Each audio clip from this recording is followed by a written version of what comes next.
So, Sydney, do you guys pay attention to NCAA tournament, Big 12 standings, knowing that these final few games are going to have a huge impact on where you end up, or you just worry about what's ahead of you?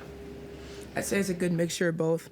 I think that we try to stay in the loop of where we are and what we need to do, but of course we're trying to win every single game, and it's not just about, the tournament and stuff like that. Like, we got to have good records and play our basketball.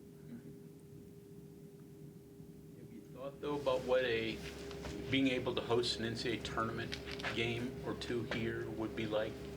Do you talk about that? It was definitely a conversation we had in the beginning of the year, just really changing the culture at WVU and how amazing it would be to be able to host it here.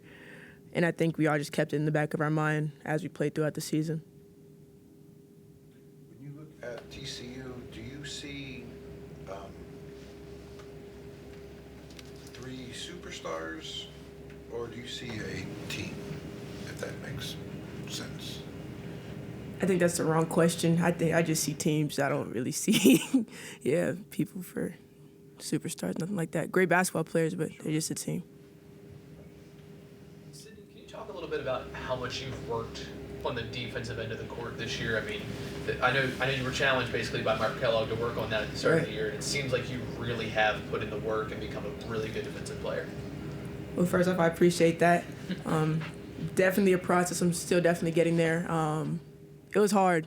It is hard, but I know it's what Coach needs from me, so just trying to.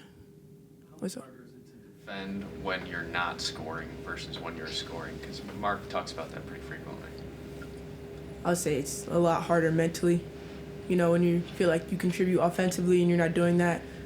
The bigger picture is if you're doing your job on defense, you're also not letting them score, so even. But I would say it's a lot harder. It's a challenge that I've had to kind of overcome as I'm figuring my way out offensively out here. So There's a lot of really good defenders on this team. Did you pick one player's brain, maybe a little bit more than the other, trying to figure out how to really play and just play on that end of the floor in this system?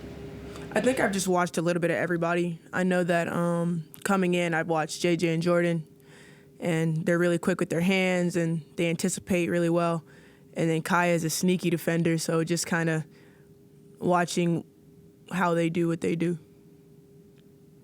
The last couple of days, first of all, when's the last time you had 2 straight days off? I couldn't even tell you. What did you do? How important was it to get off your feet? Did you get in the gym at all during that time, or what did you do? I watched a lot of film. I wanted to take advantage of my 2 days off. It's about to hit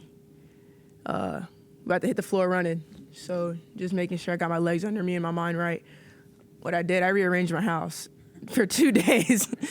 So I'm happy with my progress there. Feng Shui, what'd you do to rearrange? I got a lot of shoes, man, so I had to go find some shelves I can hold them all so they can get out of my way. And then I had a couple boxes I haven't unpacked just because, and so I just got rid of those because I was tired of looking at them. And, made it more homey, I guess. What shoes are on the top shelf? My Timbs, because they're the biggest. Your guys' defense obviously is a big key for you guys. So kind of tying this question in with TCU, with 3 players at different times, they've all had, 20 plus point games. What kind of challenges? Because I don't know if you probably haven't faced another team with 3 players that had the ability to go off like that. Right. So what's the challenge there? Just staying dialed in for 40 minutes, not letting them get easy looks. When you're playing really good players, that easy look can turn into a snowball effect. They see the ball go in now, they won't miss. So just making sure that we stick to our game plan and trust each other to have each other's back. Could this be the most difficult, scout or preparation that you've faced? I mean, obviously, I know Texas was probably not easy either. Texas was rough. Is this comparable to that? I'm not gonna lie. I don't even know if I should say this on camera, but I don't really watch basketball like that, so I don't know. I won't know until we start scout. So okay. I'll get back to you. Yeah. Okay. Thanks, Ed. Mm-hmm.